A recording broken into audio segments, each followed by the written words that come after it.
हर हर महादेव.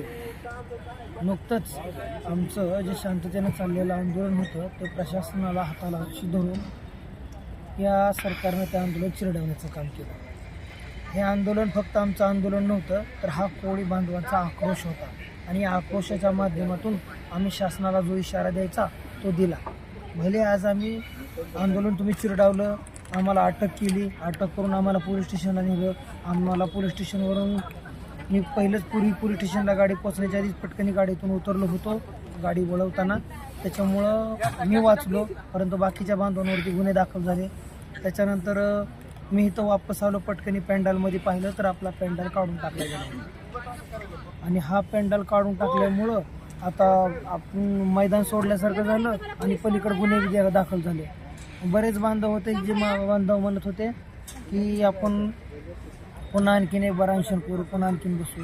तर त्यांच्या माहितीसाठी सांगतो की या आंदोलनासाठी परवानगी ही माझ्याच नावावरती घेण्यात आली होती आणि त्यावेळेस पोलीस प्रशासनानं माझ्याकडून लेखी स्वरूपात घेतलं होतं की जोपर्यंत अधिवेशन कालांश आहे तोपर्यंत तुमच्यासाठी ते ग्राउंड आहे आणि ते ग्राउंड हे महानगरपालिकाचं क्रीडा विभागाचं यशवंत क्रिकेट स्टेडियम, जे पूर्वीचं आंतरराष्ट्रीय स्टेडियम होतं, आता ते सर्वसामान्यांसाठी ओपन करण्यात आलं असं ते ग्राउंड आहे.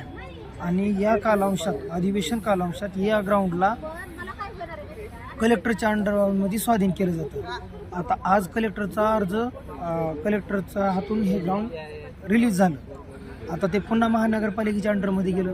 आता याच्यानंतर जो बी काही अर्ज व्यवहार करायचा आहे तो महानगरपालिकेशी करावा लागेल आणि तो पुन्हा नव्यानं करावा लागेल. आणि हे ग्राउंड खेळासाठी आरक्षित केलं असल्यामुळे इथं ते मिळत नाही. त्यांनी आम्हाला आणखीन एक दिला की तुम्ही RBI बँकच्या समोरील संविधान चौक, त्या संविधान चौकात जाऊन तुम्ही आंदोलन करू शकता. त्या संविधान चौकात बौद्ध बांधव वर्ष आंदोलन करतात. कुठलीही मीडिया तिकडे फिरकत नाही. त्यांना फक्त इथून आपल्याला काढायचं होतं, ते यशस्वी झाले. ते फक्त आपलं आंदोलन चिरडण्यात यशस्वी झाले, परंतु आपला बांधव हा मॅसेज त्या देवेंद्र फडणवीसपर्यंत पोहोचवण्यात यशस्वी झाला. त्याच्यामुळं माझी सर्व बांधवांना विनंती आहे की हा लढा संपलेला नाही आणि संपणार देखील नाही. या लढ्याची आताशी कुठं सुरुवात झाली आहे आणि हा लढा आणखीन तीव्र होईल. माननीय बाळासाहेबांचे विचार आणि माननीय दत्ताभाऊ सुरोशे साहेबांचा संघर्ष हा आपल्याला या लढ्यामध्ये आणखीन बळ देणार आहे आणि आणखीन आपल्याला शक्ती देणार आहे. या आंदोलनाच्या माध्यमातून आम्हाला एक गोष्ट जाणवली की महाराष्ट्रभरातील तमाम आदिवासी कोळी बांधव, आदिवासी ढोर कोकरे मल्हार कोळी बांधव हा या प्रश्नाबाबतीत संवेदनशील आहे. त्याच्याशी जर का व्यवस्थित संपर्क केला तर आपल्याला तो साथ देतो, तो न्याय हक्कासाठी रस्त्यावर उतरतो. हे आम्ही पाहिलं. आयोजनाचा थोडा अभाव झाला, त्याच्याबद्दल मी नागपूरकर या आयोजनामध्ये होतो, मी तुमची सर्वांची माफी मागतो. परंतु आम्ही नागपूरकर बांधवांनी देखील बरंच काही केलं होतं. आमच्या माध्यमातून पॅन्डल असो, येणाऱ्या महिलाची सुविधा असो, यासारख्या गोष्टी आम्ही पाहिल्या. जेवढ्या पाहता येत होत्या तेवढ्या पाहिल्या. जास्त काही आम्हाला पाहता आलं नाही, कारण की संख्या खूप मोठी होती. असं एकंदरीत आजचं आंदोलन झालं आहे आणि या आंदोलनाच्या माध्यमातून आज आपण फक्त आंदोलन चिरडलं वगैरे असं काही नाही.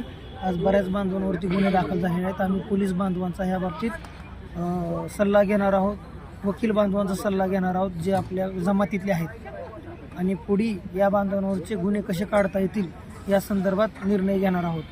माननीय बाळासाहेबांनी मला आता सांगितलं की श्याम, तुम्हाला माहिती नव्हतं, आमच्याकडून सगळ्याची नावं लिहून घेतलेत, आधार नंबर देखील लिहून घेतलेत आणि आम्हाला रीतसर ते नोटीस पाठवणार आहे.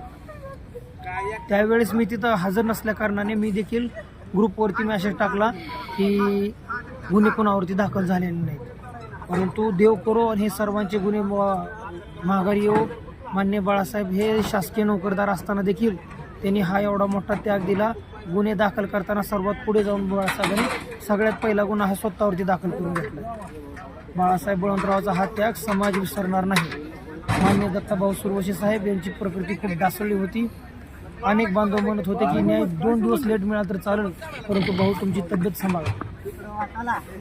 इतका असा गंभीर विषय असताना देखील हे आंदोलन या स्वरूपात पार पडलं.